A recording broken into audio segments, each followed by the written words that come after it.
Pagbasa mula sa aklat ng Exodo.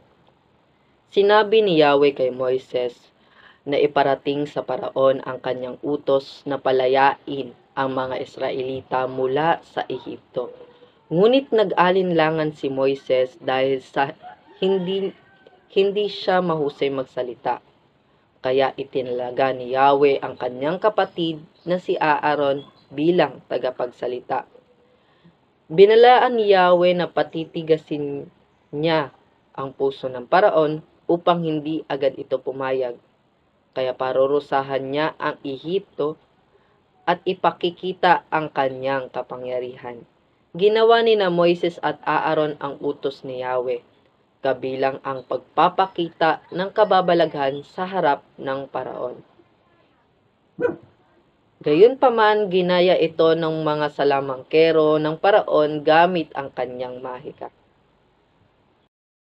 Magandang araw mga kapatid, ako si Brother Mark John Adrian Piquero, kalihim ng Ministeryo ng Ebanghelisasyon at Misyon o Secretary ng Ministry of Evangelization and Mission, isang kabataang Kanusyano at delegado ng National Youth Day 2025 Cáceres, mula sa para-parokya ng Mahal na Birhen ng Lourdes or Our Lady of Lourdes Quasay Parish ng Antipolo City, Rizal.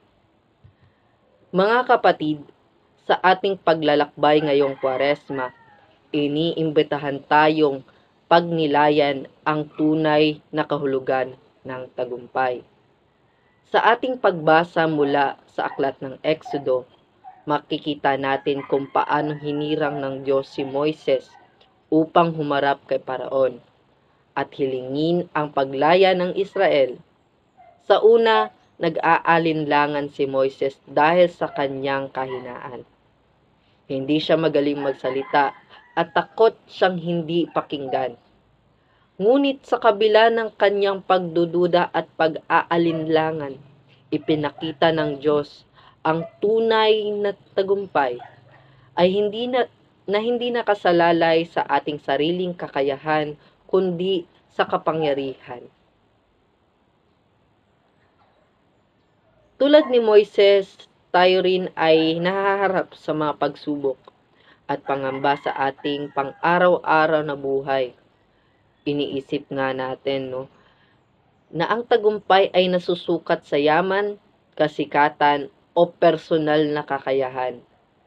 Sa makatuwid, iniisip natin na ang sukatan ng tagumpay ay pang-material lamang. Subalit itinuturo ng Diyos na ang tagumpay ay ang pagsunod sa kanyang kalooban at ang pananatili sa pananampalataya at pagtitiwala sa Kanya.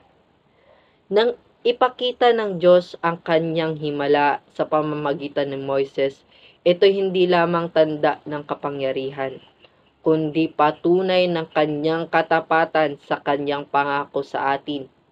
Ito rin ang paalala na ang tagumpay na may halaga ay hindi yaong material o panlabas, kundi yaong tagumpay na may dalang kaganapan sa ating pananampalataya at buhay espiritual.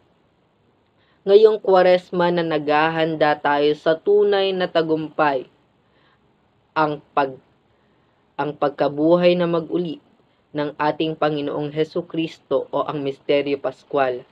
Tanungin natin ang ating mga sarili. Ano ang tagumpay na ating hinahangad? Ito ba ay isang bagay na panandalian at naluluma?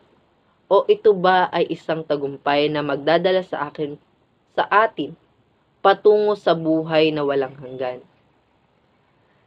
Sa pagninilay pong ito, naway matutunan natin na ang tagumpay ay ang pagiging tapat sa utos at sa Diyos, pagsunod sa kanyang tawag at pagyakap sa misyon na ibinigay niya sa atin.